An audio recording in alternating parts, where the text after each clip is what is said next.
Good morning, everyone. Thank you for joining us for Heart and Mind using social emotional learning insights to build belonging and resilience, the second part of the Safe and Supporting Learning Environment series. We are excited to have with us this morning Dr. Lisa Pfeiffer, the trauma informed social emotional learning specialist for Fairfax County Public Schools. And she is also a nationally certified school psychologist, holding additional certification in cognitive behavioral therapy and young mental health. She has 20 years of experience serving a wide range of students, schools, and communities. Dr. Pfeiffer's work focuses on using SEL practices to enhance resilience among all stakeholders, including students, families, and staff. Dr. Pfeiffer's work focuses on using SEL practices to enhance resilience among all stakeholders, including students, families, and staff. Dr. Pfeiffer has an extensive list of publications, most notably the CBT Toolbox for Children and Adolescents and the Trauma Informed Social Emotional Toolbox. Her most rewarding role is at home with her daughter and husband and dog Howard. We also have with us Suzanne Sosa. She is a social emotional learning resource counselor for Fairfax County Public School Central Office. She is a licensed school counselor who previously served elementary and middle schools. She has experience as district curriculum writer and supported the Virginia Department of Education in writing curriculum to support SEL state standards. After hours, you can find her on a baseball field rooting on her daughter, on her son, or at a volleyball game cheering on her daughter. We also have Maricela Fulmore, is a social and emotion learning specialist for Fairfax County Public Schools. She is a dedicated mental health professional who holds a master's degree in social work from Norfolk State University. She possesses a diverse professional background with nearly 3 decades of experience in education and is dedicated to fostering equitable and thriving environments. Her expertise lies in supporting diverse youth populations, removing barriers to student successes, and providing culturally relevant professional development to administrators, central office staff, teachers, and community organizations. When she has time away from her professional role, she enjoys spending time with her husband and 2 sons, and she partakes daily in physical activity. Please take it away, Dr. Fiver. So let's get started. Today we're going to look at 3 areas. One, we're going to kind of revisit a little bit about the connection between um, stress, protective factors, and our child's ability to learn at school.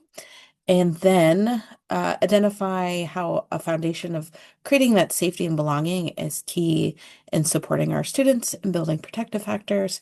And then we're also going to weave in that are practiced in our schools, but are also supportive at home. So as we get started, I think we can use the Q&A for this. We're going to engage in an inclusive welcome. We do these activities in our schools because it's a routine. Kids know that, we're going to start kind of with a soft opening, and it's usually to kind of create a positive intention or also an opportunity to get to know one another. So we know that before a child can learn, they need to feel like they belong. And as we settle in, I invite you to type just one word in the chat that captures how you hope your child feels when they walk into their school building every morning. Might be safe, seen, happy, calm, no right or wrong answers, just curious to kind of hear your voice. So I'll give a moment.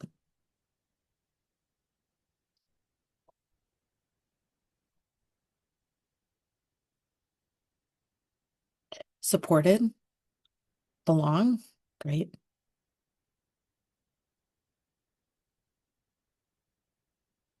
Right. And feel free to add as other words might come to mind. Sorry. So we're going to get started thinking a little bit about the brain.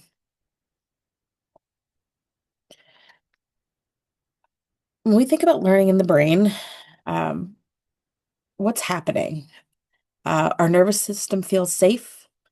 Our brain can reflect, we can learn, we can problem solve, we can be flexible when things don't go the right way or we are hit with, a change in schedule or a change in routine. We're kind of able to bounce back.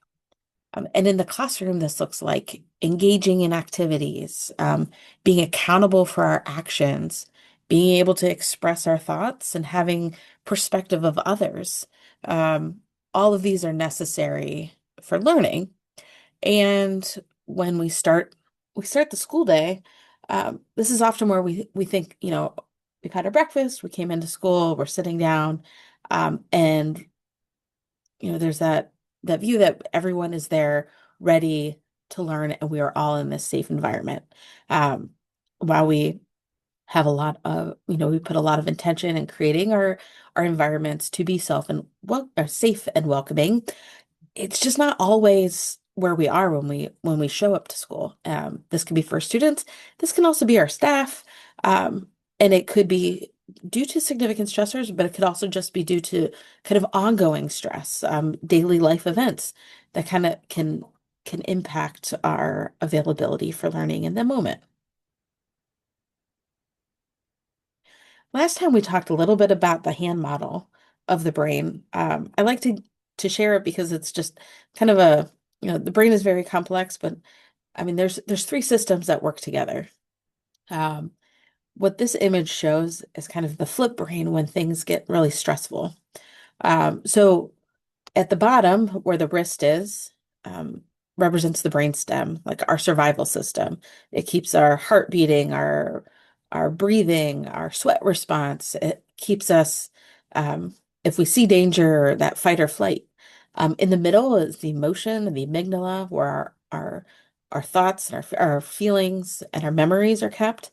And then our fingers, um, our fingers represent the thinking brain. So these are all of our executive functions, our being able to use working memory, to plan, to think about what might um, what uh what actions and outcomes and how they're connected. And even being able to like express our thoughts and feelings and words or actions. And when we're in that safe space, the fingers wrap around the thumb, and all three systems are working together. Um, but when our brain senses danger, the lid can flip. This is a normal response. It might happen throughout the day. It's our ability to be able to kind of reconnect and get all three of those systems working back together. So when that lid is flipped and we're in that survival brain, our brain is focused on safety. Our stress response is high, it's active, and we are not able to hit that thinking brain. We are not reasoning. We need to regulate, then connect in order to be able to get back to that thinking brain. At school, this might look like, you know, uh, refusal to do work or shutting down or like verbal call outs or, saying words maybe we don't mean, but we're kind of in that heightened state. This could also look like hiding or yelling or eloping or like leaving an area. Um, and from the adult's perspective, whether you're at home or at school, like it can be like nothing I say is working. And the reason why the words aren't working in that moment is just because we need to be able to feel safe before we can process those words and kind of be able to reason out what really might be going on. So these behaviors, they're not bad choices. These behaviors can be just like our biological responses due to stress.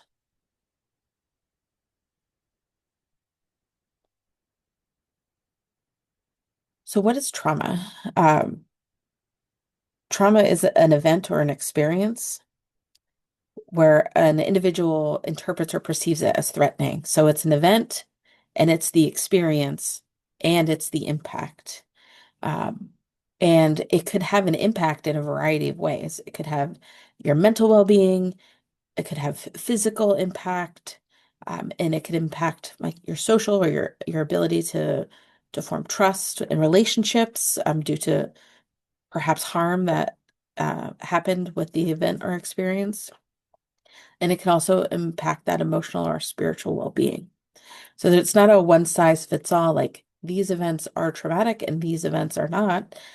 It is really based on the individual and the system in which they live in, uh, where that impact may be very significant for some and more buffered for others.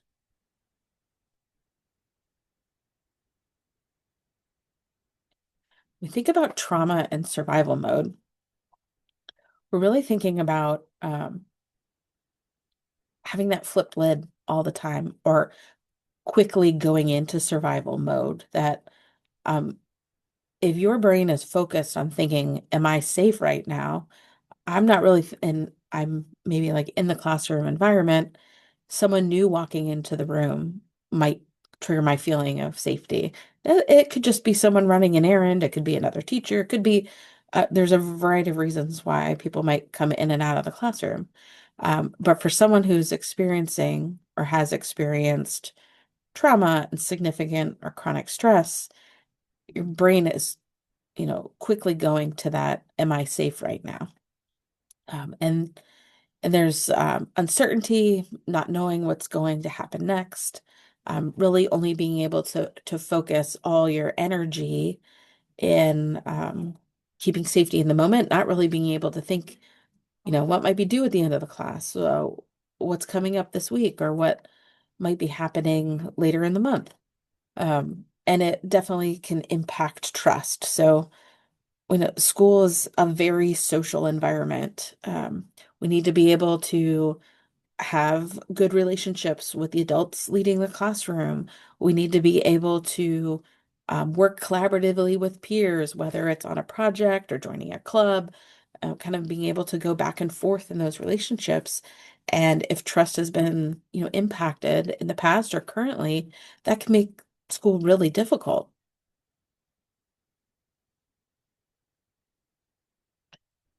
And with that come risk factors. So an individual might experience a traumatic event or chronic stressors, um, but it might also be environments or access to support that can significantly increase that impact.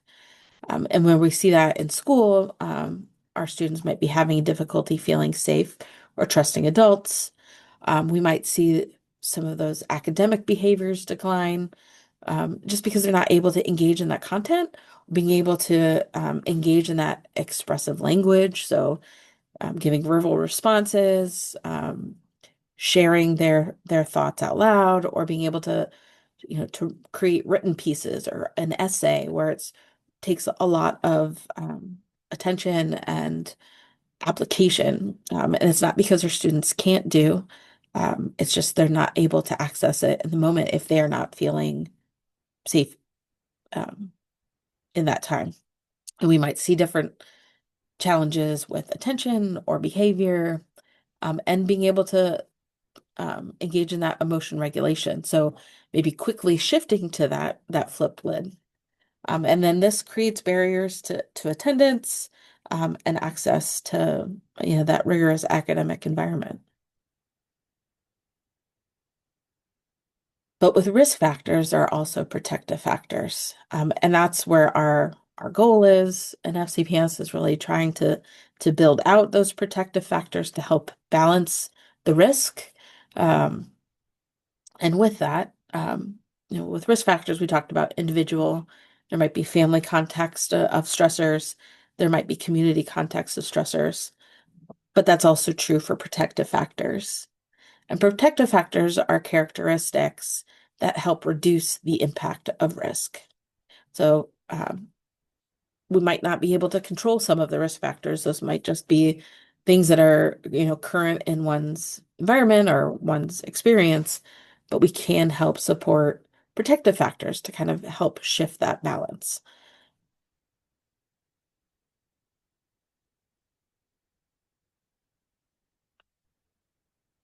Fairfax County participates in it's an anonymous survey, but it's um, the youth survey, and it looks at our students' risk factors, but it also um, collects students' voice around protective factors. What are some of the key variables that our students possess that help them be able to bounce back? And resilience is the ability to bounce back in the simplest terms. So it's the goal, it's what we're working for to help people become flexible, to be able to put those protections in place to help um, buffer and build skills so that we're able to be successful. And protective factors are those tools. Um,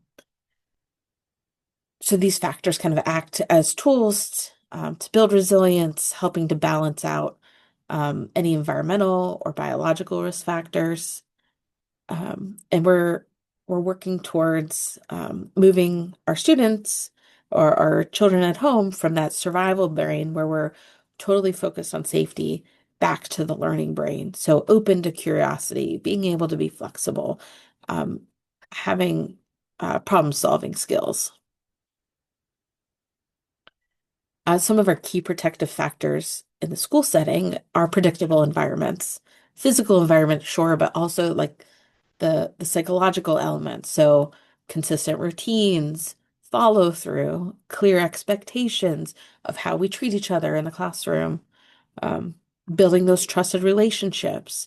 So having our adults connecting with our students, um, mentor systems, and positive relationship building among peers, and creating inclusive spaces so that our classrooms are affirming and safe, and students feel like they belong, and then opportunities for skill development. So when our students are feeling safe, they're emotionally connected, then we're building skills to help further buffer stressors they might be having. And the same is true for our families. And the youth survey showed that our students who have at least three protective factors are they have stronger ability to show healthy habits, like physical, mental wellness habits. They're able to make better choices and they're better able to manage or buffer that stress. And some of those elements that we look at um, from the family side, the caregiver side, is having adults available to help when adults know about students' whereabouts, involving um, children and family decision making. So there's choice, there's awareness, there's connection, and also when that's not captured here, but is when adults also feel safe and they have their own connections, and when we're building our skills as a parents and adapting to every day is a new challenge, and making sure that we have the skills and the supports ourselves so that we're able to address our needs as grown-ups so we can then help um, or model um, these protective factors for our young ones. Now, connecting resilience to the learning brain, these three underlined words are kind of our guiding light, I guess, when we're thinking about how do we become more trauma informed as a school system? How are we supporting across all 200 plus of our schools and learning settings? One is to realize the widespread impact of trauma and understand ways to build that resilience. So it's not about diagnosing individuals' trauma. It's knowing that behaviors are not those choices. As I mentioned earlier, that behaviors might be a reaction to certain things going on or previous experiences. So we know that students are coming to school with more than their backpacks. They might be having difficulties at school. They might have had difficulties in the community, or they might have experienced difficulties growing up. Um, so how do we get better at recognizing these signs and then responding in ways that really focus on that safety first, then connection, and then skill building, kind of in that scaffold. And examples of those, um, I just previously shared, but it's clearing uncertainty through predictability. It's focusing on those relationships with adults, but also with peers. Um, Building emotion regulation. So the awareness even that I am dysregulated or that I'm not I'm not like accessing my thinking brain in the moment. Um, and what, how that might feel different physically or emotionally, and being able to then apply those skills and then really focusing on those environments that support um, and benefit the needs of all of our learners. All right, so now we're going to kind of shift a little bit, thinking about those skill development that just previously mentioned. So when we talk about, I wonder if oh, there we go. Okay, I was looking for my graphic. Um, we probably was guilty of this earlier, throwing out the acronym of SEL. And for those that might be new to the term, it's social emotional learning.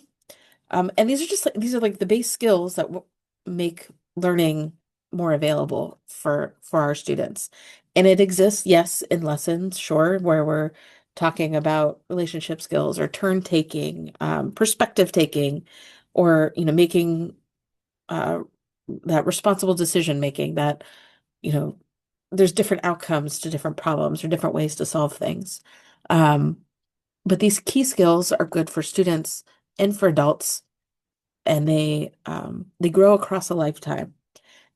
And with the graphic you see, so the key skills are in the middle, but these skills are done through some instruction, but it's how do we create that classroom when you walk in, or like think about it maybe as like a workplace. So you walked in and there's some places that you're like, oh, I really, I feel like I'm connected here. The climate and the culture are um, supportive. So those are some of the things that we think about as we kind of move through these layers, but it involves our classroom, our schools themselves, involving our families and caregivers, and then also involving our communities. And why focus on SEL? Because this builds the pillar. Like if we think of like Maslow's hierarchy of needs, that safety and that connection are at that bottom of the pyramid as we work towards that connection with others. Um, and that really applies to the academic sense as well. So when we have the skills and the connection, this leads to improved academic outcomes. Um, there's long-term impacts that, support our success as adults. When we've had time to really build these, and we build them at home and we build them at school, and it overall can help improve lifetime outcomes.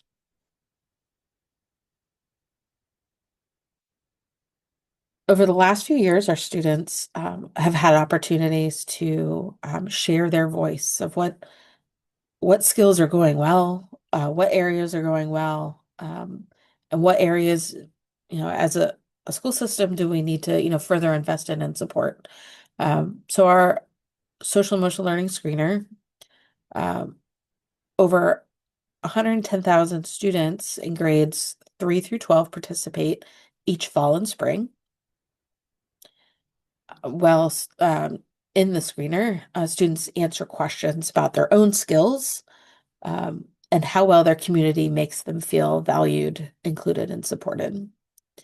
And then all this information is used to make informed decisions at the district and school level.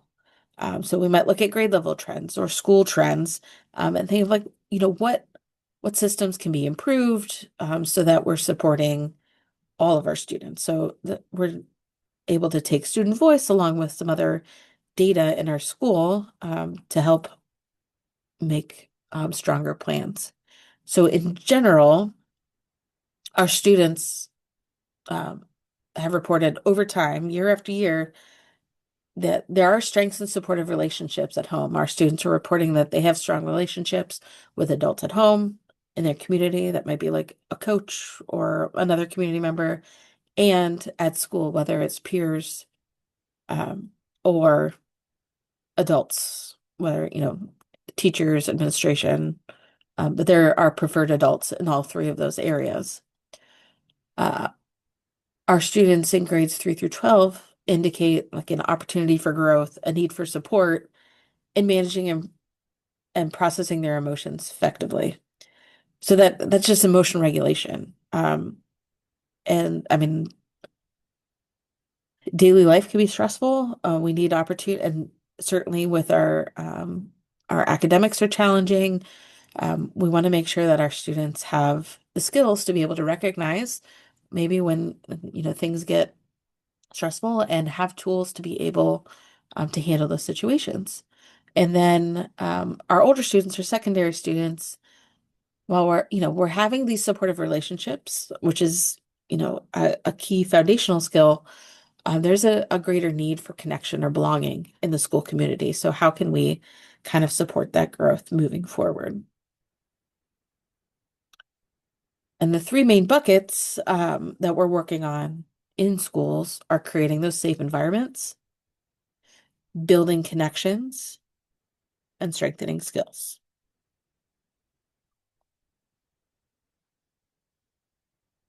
And I'm going to transition to my colleague Marcel in a moment.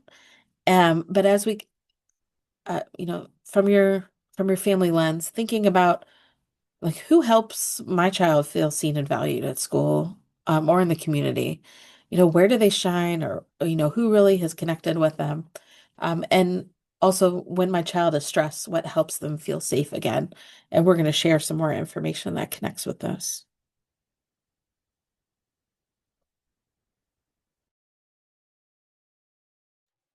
Good morning, everyone. So, what I would like you to do is to start to think about the foundations of belonging. And belonging defined is a feeling of connection to a community that values, respects, and cares for you, where your presence and contributions matter. It is the physical sigh of relief you feel when you walk through the front door. So home is the one place where you should be able to just be you, just be who you are, authentically. Belonging in the home allows for psychological and emotional safety. And because of a shared history between the caregiver and the caregiver notices changes within their child, high or low points of their day. The child feels safe to make mistakes. They can express their emotions freely with some parameters, and their voice is part of the family decisions. And the student or child also contributes, contributions are acknowledged.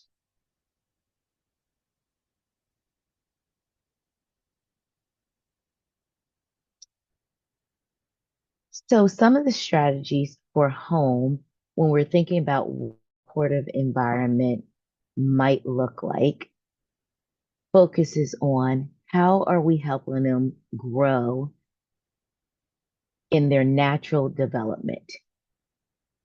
How does belonging relate to academic success, as well as how does it relate to lifelong skills? When we think about belonging in the home, we are talking about bridging a gap between home life and long-term success. So the developmental growth, your academic success, and life skills share a single foundation, a sense of belonging. As I move through the next several slides, I want you to think about how small practical strategies can translate into pillars of a child's future. Modeling behavior when we are making brief connections helps with developmental growth. It focuses on neurological safety. When children experience brief, intentional connections, their brains release oxytocin and dopamine, which help with emotional regulation, executive functioning, and forming their identity.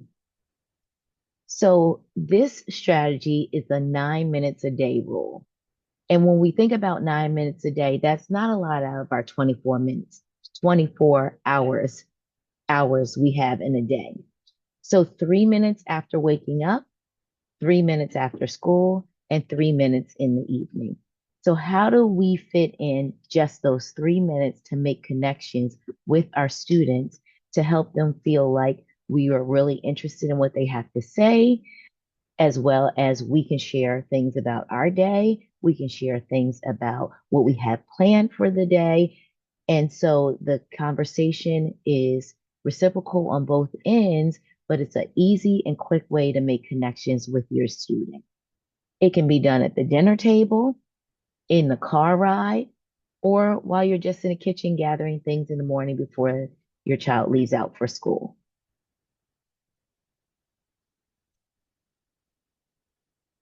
Then we also have micro moments. So when we use micro moments of connection, we are calming their stress response. A child who feels connected at home is a child whose brain is physically wired for emotional resilience and healthy growth. Some of the brief micro moments are nonverbal contact or communication. So a nonverbal contact might be you're just placing a hand on their shoulder, letting them know, I hear you, I see you. It might be a long hug, a high five. It could be a fist bump, or it might just be a wink of the eye. We also engage in device-free welcome. So as we walk into a space where our child might be, if we want to have a conversation with them, just as we would like them to put their devices down, we as adults need to do the same thing. Active listening, part of that active listening is having that device free time, but also, even if you're again in the kitchen preparing a meal and that's the child that your time that you're connecting with your child, you want to make sure you're giving them some eye contact. Make sure you're following up on what they said or restating what they said so they know that you're actively listening, even though you're in the process of doing something else. We want to also ask open-ended questions. What was your favorite part of the day instead of how was your day? Because typically from a child, you're going to get good or not so good. When we're asking what was your favorite part, that gives them an opportunity to really think about, well, what really went well with my day? And you can also ask things like, what were the highs and the lows of your day? That way you are have an opportunity to find out if there's something going on or bothering your child that you need to address.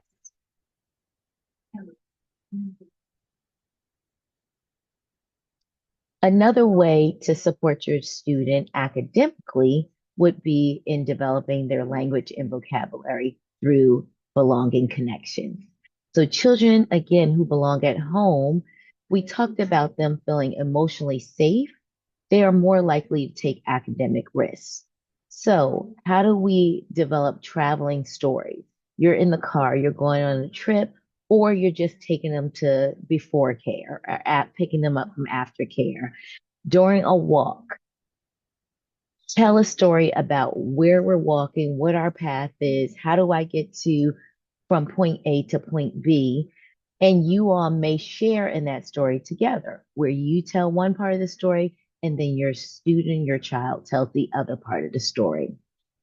Discuss highs and lows of the past week, just like I said in the previous slide, discussing highs and lows of the day.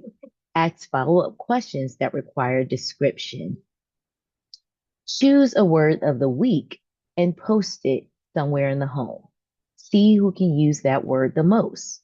Share reading or bedtime stories. So if we pull out that word of the week, that word of the week can be maybe a challenge for your family. Who can use that word of the week the most, but also using it appropriately?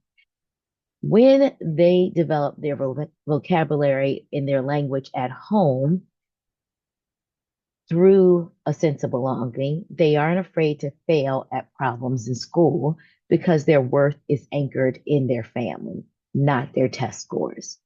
As you're creating that environment of belonging, you're also developing their expressive language, their vocabulary, and the ability to express themselves when they're having their highs or their lows.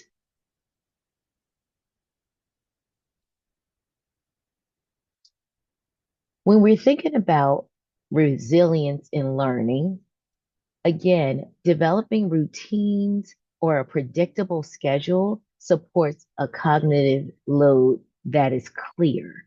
So when we develop consistent routines, we allow for healthy risk taking, or we allow your student to initiate a new family ritual or routine.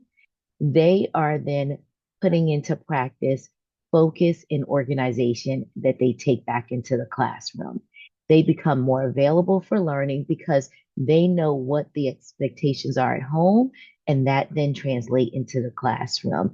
So you're developing skills from a young age that they can continue to use into their future.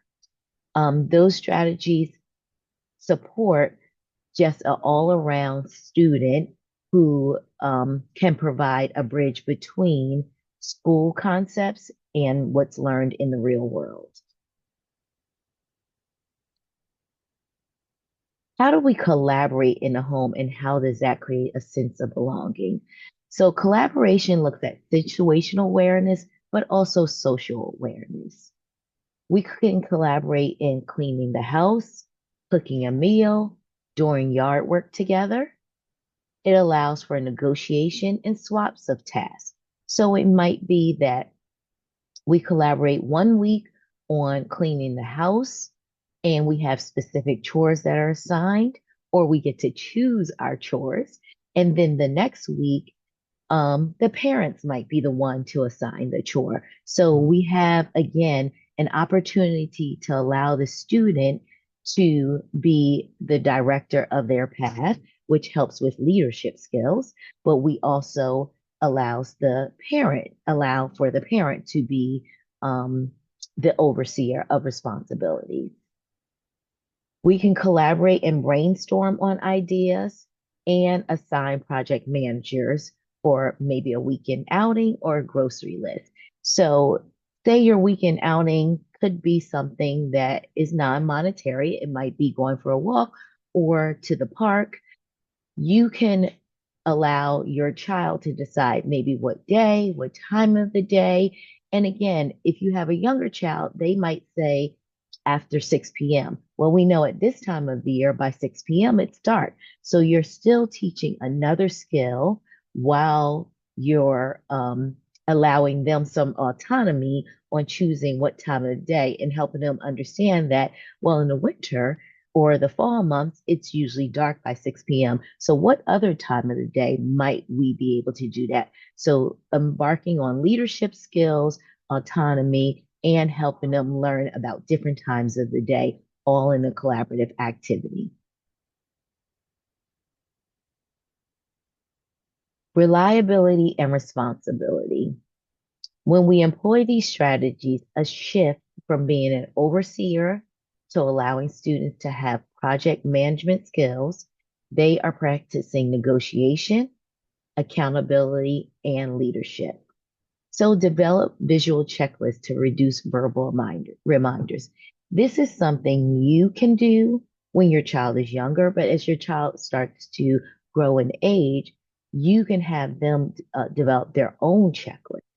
Now, you might want to still look it over to ensure that what they're putting on their checklist are the reminders that you would have to give them verbally, and also allow them as they're getting older to be the person to check off the list.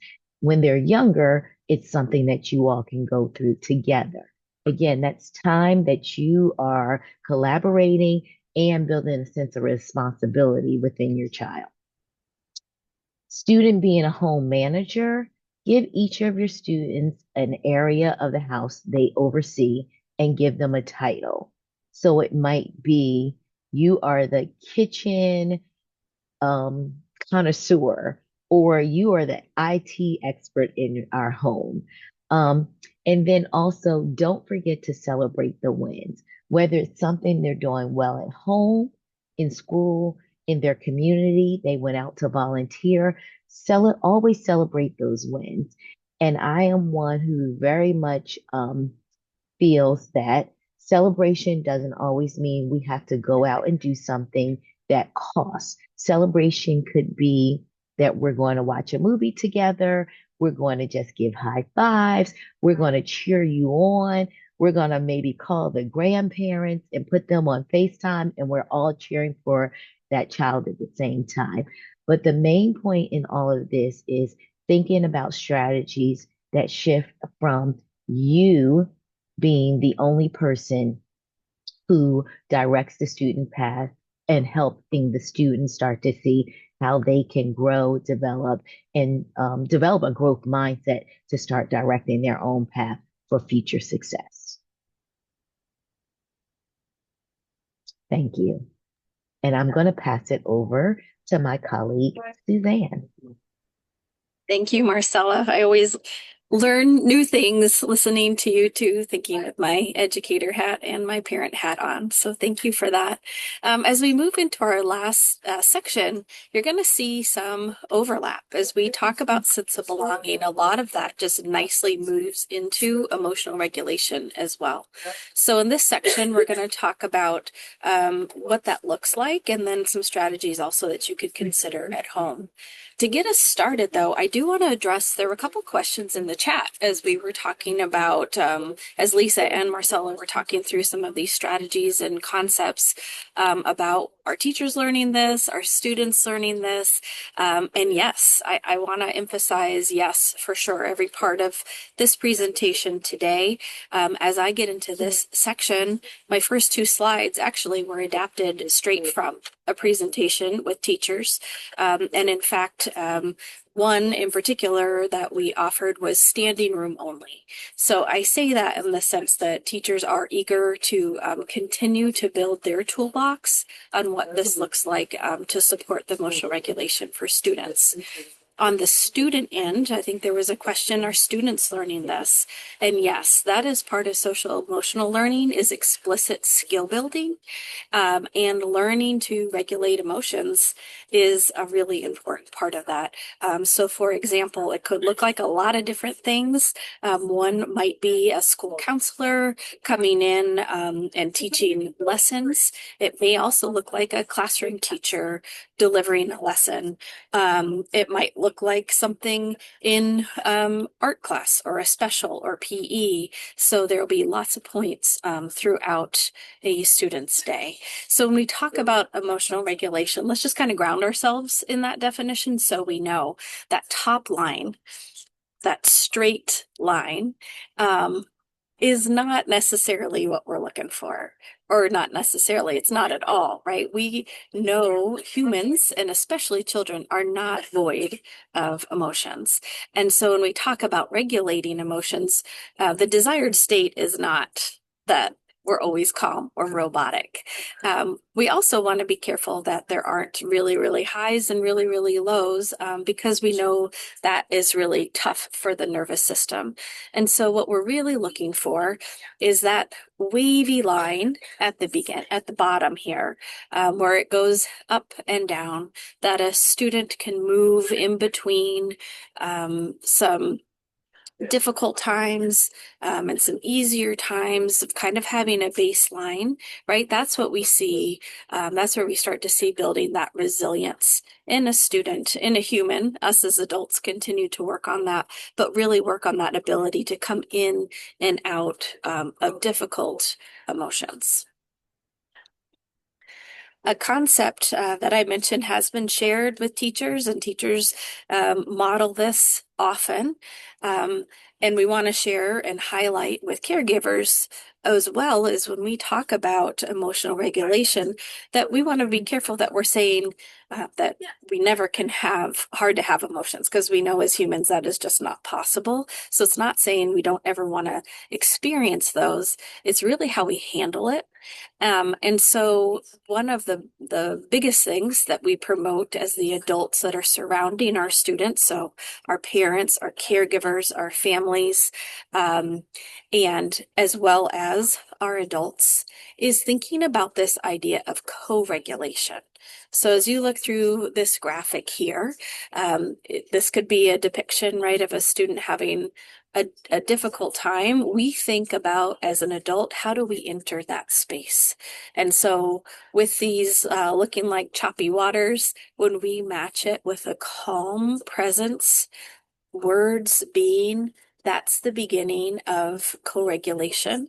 And it can work at every age, from small children to our older children. You might even, as you're thinking about this, think of an adult in your life, a coworker or a spouse or a friend that helps you co-regulate in times that you need it. We do want to acknowledge, before we get deep into the dive with emotional regulation, right, that you do need that trust. And you've seen kind of what that looks like in trauma-informed care. You see that with building belonging, and you see that here too, that we can't underscore enough that the relationship part is really important with students and the adults that surround them. So really establishing that foundation and that baseline of trust helps open all these pathways to work on some other skills. So we'll kind of look at what that might look like. So with elementary students, those routines are big. Again, this is where that overlap, you saw that when Marcella talked about the sense of belonging. You'll see in schools, there are a lot of visual schedules, routines practiced, and that helps build that predictability of the day for students. And so also thinking how that might be replicated at home. Certainly the warmth and the presence, where tone of voice and body language, eye contact really is important. And that piece of connection before correction, kind of thinking about all the messages that we're sending when, of course, our job is to guide and to teach our children, but also thinking that there's a lot of teaching that comes along with it also, right, of the vocabulary and talking through some of these feelings and acknowledging before we rush to correct that behavior. And certainly that idea of working as coach and repairing, those two things really help when we think about building trust with our students. The repair piece, certainly mistakes are going to happen as we're human, but also giving students that opportunity to reconnect and acknowledge that. And we put ourselves in that role as adults. Certainly, if we need to connect after a mistake that we've made, that helps to build the trust. All these things, of course, would work with our students that are in high school and middle school too. But there's some other things that as students grow developmentally, they keep their eye out to, and that are really important to them, is the consistency, following through, keeping things as steady as possible. This idea of respect, we see with a lot of our secondary students, certainly that they pick up on that. Marcella mentioned choice when we talk about sense of belonging, and it's also big with when we think about building trust as well, offering those options, offering that curious mindset, asking a student what's going on instead of maybe leaning into identifying that something is already wrong. And you'll see again that theme of repair is big on every age, elementary, middle, and high, that as adults, when we think about building trust, that we acknowledge, apologize when it's needed. What a great way to model some of these different things with emotional regulation that also in turn helps build that trust with our students. So let's talk about a little bit co-regulation Perhaps you have that graphic in mind that we shared a bit ago of the boat with the choppy seas. What might that look like? And, we're offering a lot of strategies. We know that during our time together, because there's a lot of different angles that you can take. There's a lot of different situations. We acknowledge each family, of course, is different, as are your children. And so we're giving you a lot in the sense that we hope maybe you'll just start small, that one or two of these things resonate with you and you might want to give it a try. So we think about co-regulating. We might think of this high energy, anger, explosion, and thinking, oh my gosh, where do we even start? What would co-regulation even look like with that? I offer you the first step here of just even thinking of your physical stance. There's a lot of power in our words for sure, but our actions are being watched too, even in one of these potentially difficult moments for your child and for you. And just thinking of your size difference might look different if you have a really tall high schooler or secondary person too that you're working with, but just kind of thinking about what does that look like to get low, to get maybe more to eye contact level. If they are upset and already sitting on the floor, joining them. So co-regulation kind of looks like meeting them where they are versus maybe standing over them.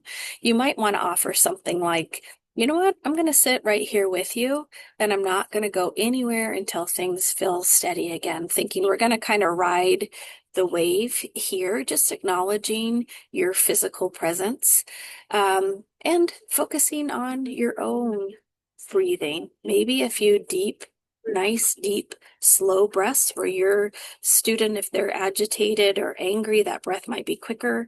Just letting them hear the audible sound of your breath, bringing them down.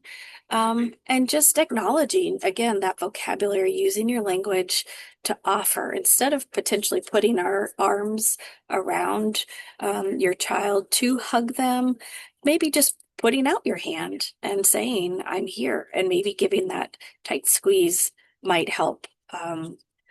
You start to kind of regulate some of those emotions. So that's kind of that high energy piece is an idea. Let's look at another idea.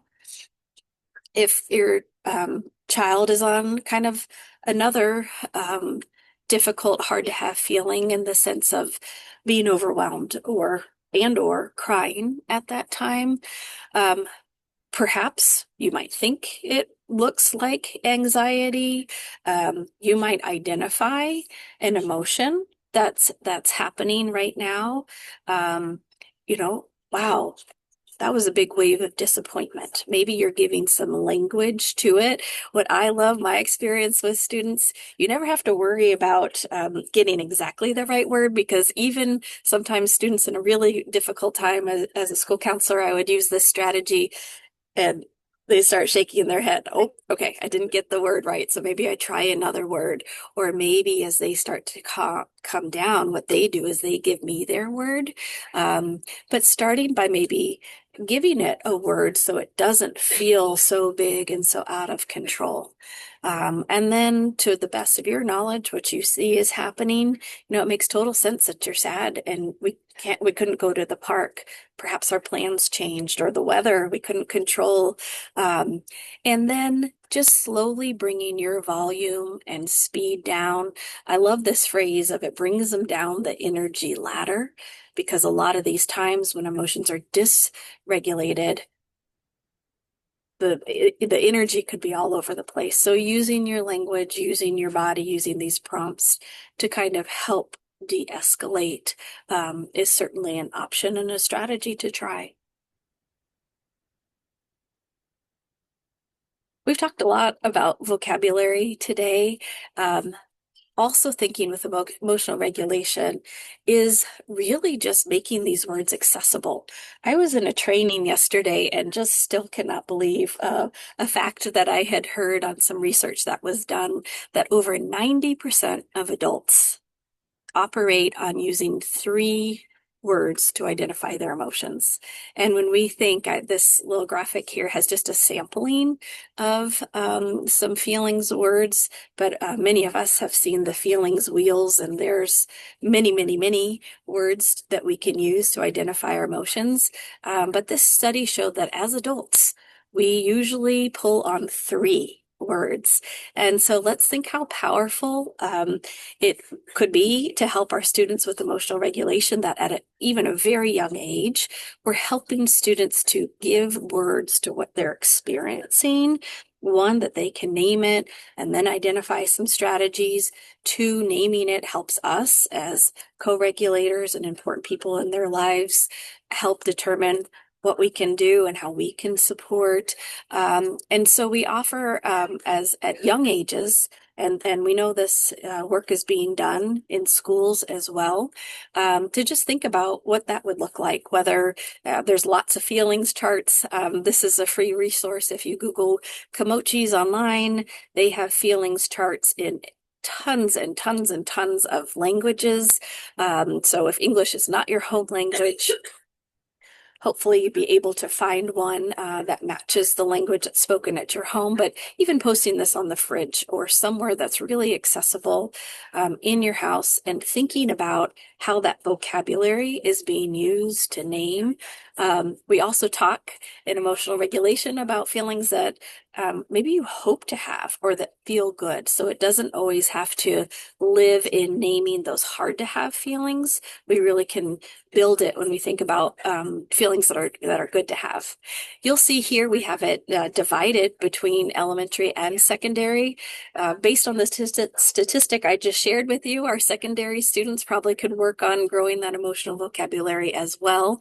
But another kind of angle with our older students is also, in addition to that, helping them kind of think about who are their trusted adults, who are some people in various aspects of their life, who is it at home, who is it at school, who is it in their extracurriculars, coaches, perhaps church leaders, activity leaders, scout leaders, who else really, who are these people that are surrounding them, that might be some outlets if they experience sometimes when they are not with you, or when they are with you, that they know they can connect with an adult for that co-regulation. And then we always talk about, as students get older, and even with our young students too, what are your strategies? What are our strategies? And we talk about that in times when we're not experiencing those big emotions, talking through and thinking through what might be some strategies, so that when we experience those hard to have feelings, we have that baseline and some memories and practice to pull from.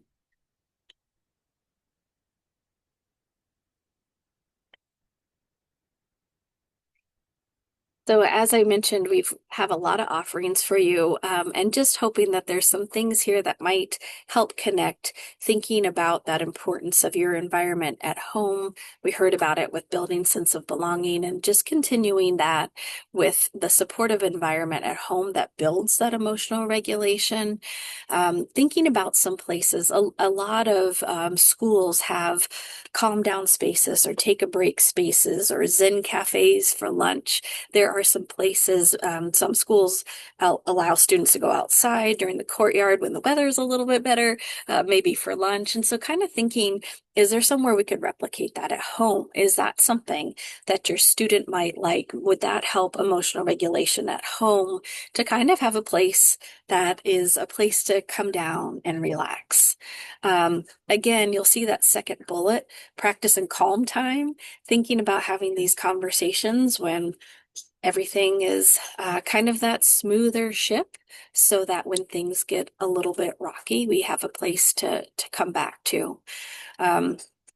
We absolutely, and part of co-regulating is modeling this behavior, thinking about where's our space in the house? Maybe how would I use it as an adult, and encouraging other families as well. So we're seeing that this is a practice.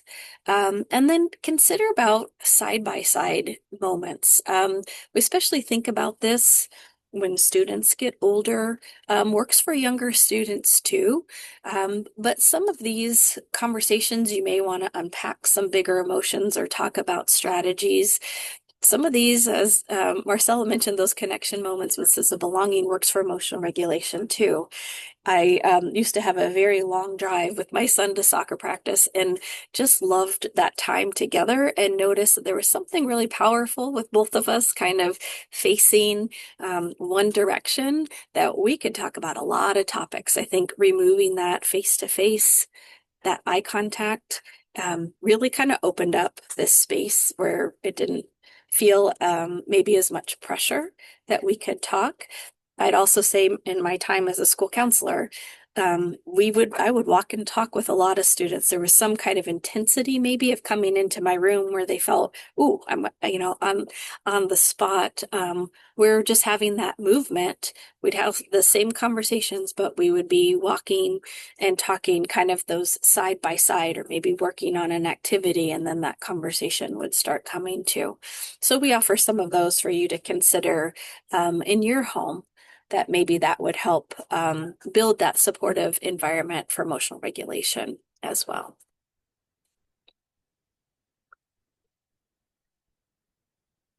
So as our social emotional learning team, as we started our session with an opportunity to get you going and welcome the words in the chat, we also always want to be intentional about how we close our time together.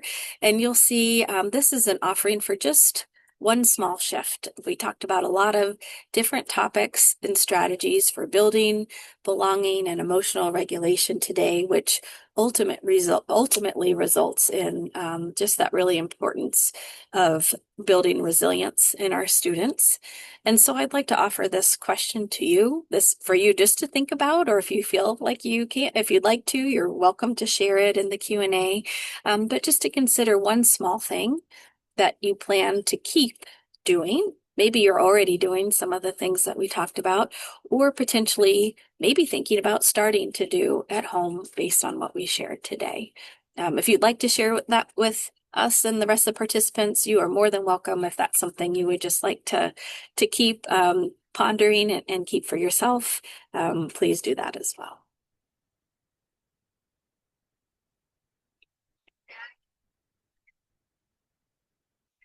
We do want to acknowledge too, as we're wrapping up, and I think I did see a question in the chat too about reaching out to school personnel. So yes, please. We absolutely wanted to. We know this is a forum. We're a large district and people are joining us from lots of different schools and areas within Fairfax County. And so as we continue to talk, perhaps, you continue to think, of course, about your own student, their experience at school, and maybe are wondering, please do or reach out to your school's personnel. We've listed some of the people here that you might consider, and Lisa and Marcella, I'm just realizing as we list, we are the perfect representation of that. I'm a past school counselor, Lisa school psychologist, and Marcella school social worker. So our roles within the building would be great people for you to reach out with, as well as your classroom teacher. If you don't know which question yours would be best suited for, don't worry about that, please. Just reach out to somebody, and as a team, they would decide who perhaps might be best suited to answer those questions or give you the resources you needed.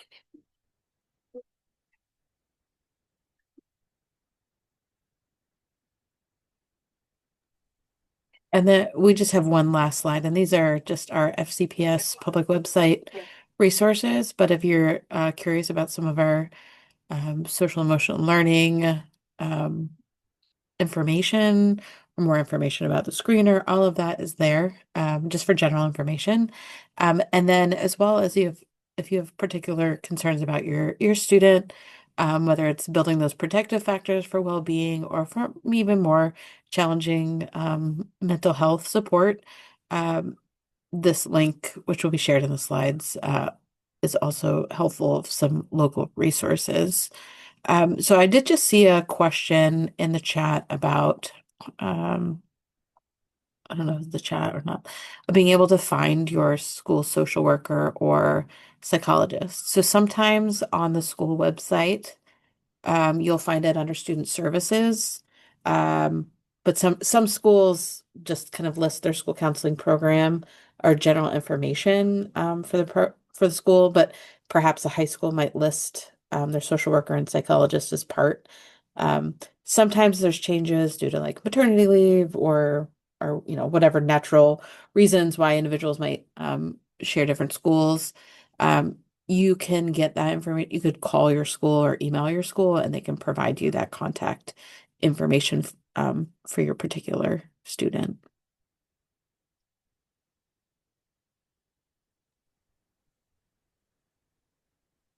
Okay, thank you so much all for the very wonderful presentation and all the information shared. We will share with all of you next week the recording link for the webinar and also the presentation slides.